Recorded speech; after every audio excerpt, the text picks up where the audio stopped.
Hi guys, welcome back to another video. Hope you all are doing good and well as usual. Today we're going to be taking a look at every single manicure I wore in the month of March. Now I don't know about you guys, but March lasted a really long time for me. It felt like the new January. And it's not a bad thing or anything, it's just March was a bit of a rough month, so I'm kind of happy that it's over and we're in the beautiful month of April, getting some more beautiful weather and longer sunshine out, so that's always nice. I did decide to go with a whole bunch of greens because green is just the color of March and spring, and I'm probably gonna go with a few greens in April too. I don't exactly wear every single green I put on my rack, but I did wear a few that I really loved, and I did stick with a lot of thermals. Well, three, because I did want to get the rest of my thermals out while my nails were long, but we suffered a couple breaks, and now my nails are basically all the same length for now. So let's just get into these monthly manicures. The very first one I wore is a thermal. This is by Cadillacquer. This is called Aloy. This did come out in polished pickup and the theme was Maker's Choice, and this one I got in a mystery that I did put in for my Black Friday purchase from nailstuff.ca, and this one was completely out of my wheelhouse and I did enjoy it. This is not something that I would normally pick up because it's such a crazy color combination, especially with those added red glitters in there.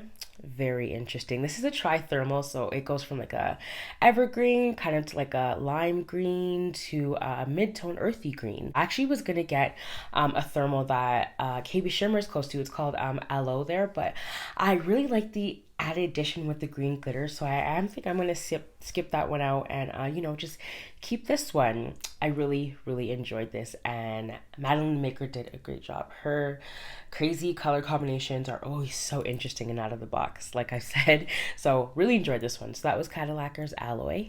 Second thermal I wore is by Sassy Sauce Polish. This is called Itty Bitty Tiddledy Committee. This did come out in November's 2021 PPU.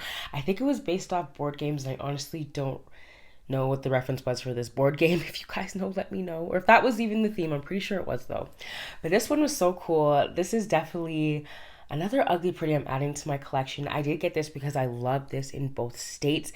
This mossy green with that brilliant vibrant like orangey red pink shimmer, really beautiful. And then when it transitions to the white, oh, it definitely is so pretty. I think the color contrast in here and just the transition is very unique. Sassy Sauce Polish makes some of the most unique thermals I've seen in my opinion, and I'm definitely looking forward to trying more. I didn't pick up her March one for rainy days, and now I'm kind of regretting it because I really did like the color contrast, so maybe I'll find it one day or I'll come back for rewind, who knows.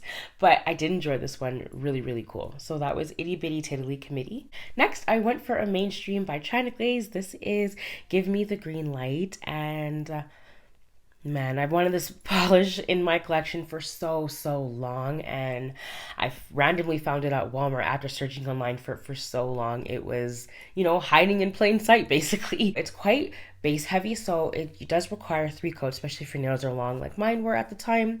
Oh, this polish is so beautiful.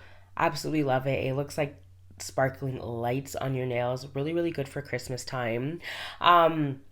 I did use this with the peel off base coat, which is going to be needed because it's a heavy micro glitter, but it's beautiful and I'm so happy that I finally have it in my collection. Definitely one of those polishes in my collection that gives me indie vibes, so you guys will see this again in another video, but love this one. So that was China Glaze's Give Me the Green Light. And also, I don't know if you guys know that song by John Legend and Andre 3000, but every time I think of this polish I always think of that song, which is one of my favorite John Legend songs. So I thought I'd add a little tidbit, but yeah.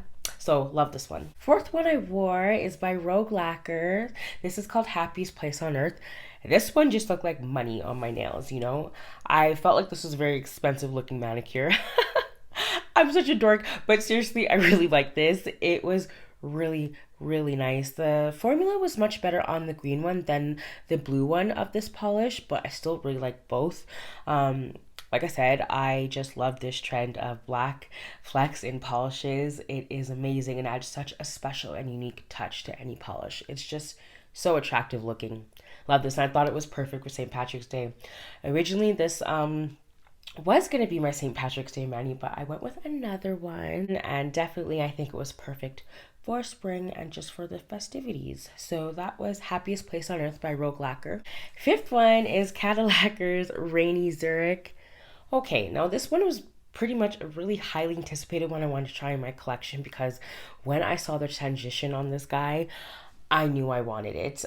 Right now, it's in its cold state, which is kind of like this indigo base with those brilliant blue glitters in there. And then when it's in its warm state, it transitions to kind of like this tealy turquoise, which is the type of turquoises that I like. I like them when they have a bit more blue in them because I don't really think turquoise looks that great on my nails, but I love this. And then when it's in the middle of its transition, when it's both, it really does look like raindrops. Oh, the inspiration is just spot on with the name. Really like this one. And I think I mostly liked it when it would transition into both states. It just looked really magical.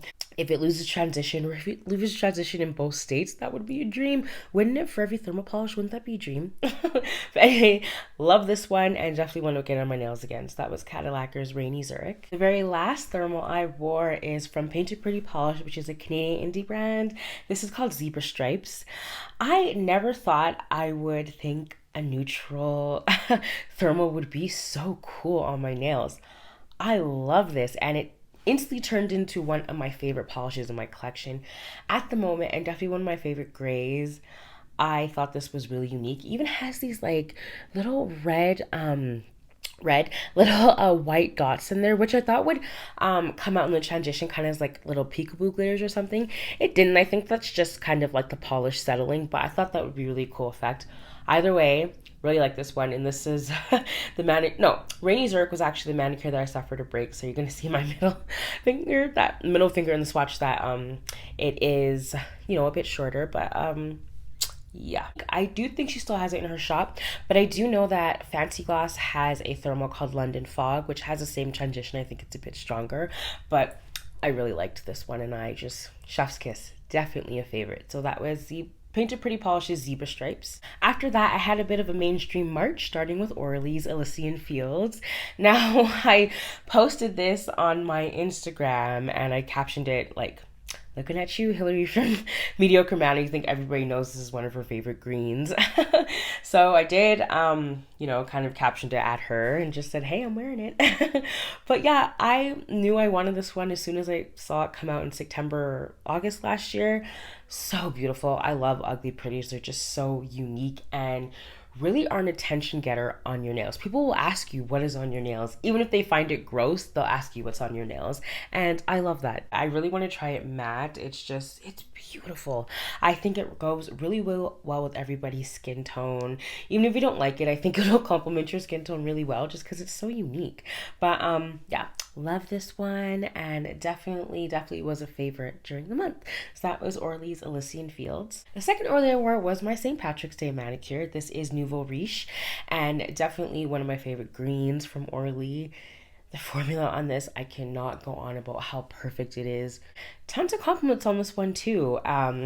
It did do the flip justice on my nails. I do feel like it's stronger in the bottle, as sometimes that can be, but I did find it on my nails as well. So this is going nowhere. It's staying right here with me. Loved this for the month, and it was also really festive for St. Patrick's Day. Welcome to spring kind of manicure too. I enjoyed this one, and you'll probably see me talk about this over and over again. If you haven't tried this one, I seriously highly recommend it. It is a fabulous polish and will look good on anybody. So that was Orly's Nouveau Riche. Next is one that did not surprise me on how fabulous it looked. This is Zoya Harper.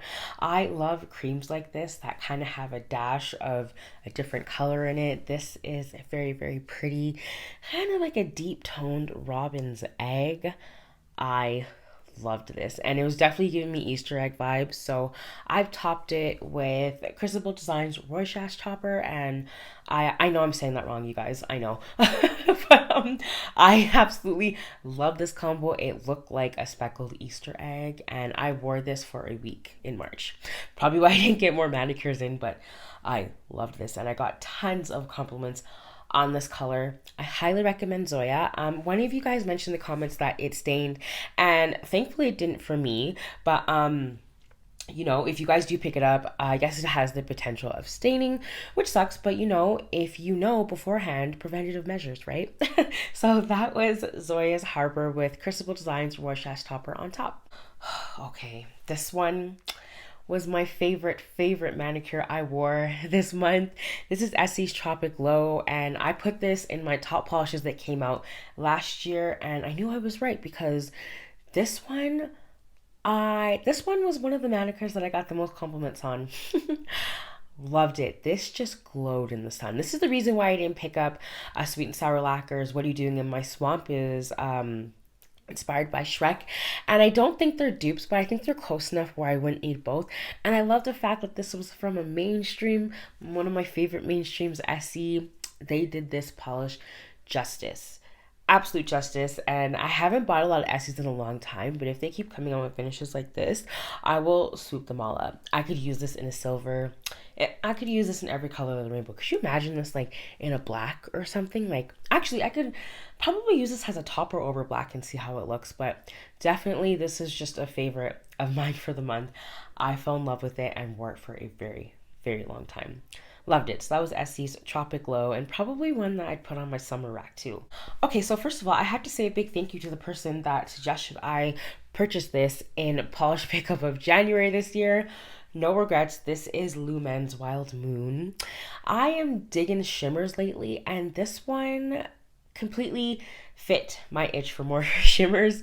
This is so gorgeous. There is an abundant amount of colors in this, and I know you can only see gold, but there's like this lavender smoky undertone to it that just adds this dash of spectacularness. Like, I can't even talk about it. It's so good.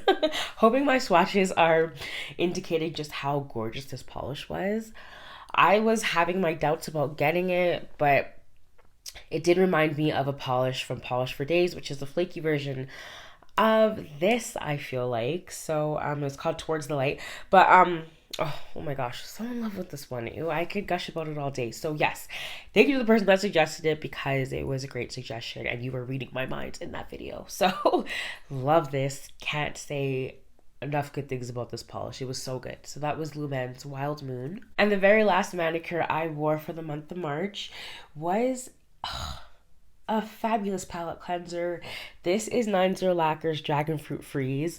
Okay, now I want every single polish in that Smoothie Bar collection. Slim chances of finding it, but at least I feel like the OG of that collection. I think this originally came out in a trio, but I'm not sure. But oh man, this one is beautiful. I feel like this is the polish that started Black Shard in polishes. Jess, you did well. You're a magician when it comes to making polish. This is wonderful. The flakes came out so beautifully on my nails. There was no fishing. The layering was beautiful. It's like a jelly sandwich in a bottle. Love this one. And you know what? I could probably just dupe that whole collection with that Rorschach topper, but you know, there's nothing like having the original of polishes that you want. So you know, wish me luck in finding them, or we just gotta, you know, petition for Jess to come back. But she's busy being a new mom and everything, which is much more important. But loved this so much, and definitely a polish that is 100% worth the hype. Beautiful, and definitely really happy that I ended it off with a really pretty palette cleanser for March. So that was 90 Lacquer's Dragonfruit Freeze. Alright guys, that was it for the month of March. I liked this month. Like I said, I loved every single polish that I wore, so all these will be staying in my collection, so happy about that. Let me know what you wore in the month of manicure, and let me know which mani I wore was your very favorite. Thanks for tuning in guys. I'll see you in my next one. Take care.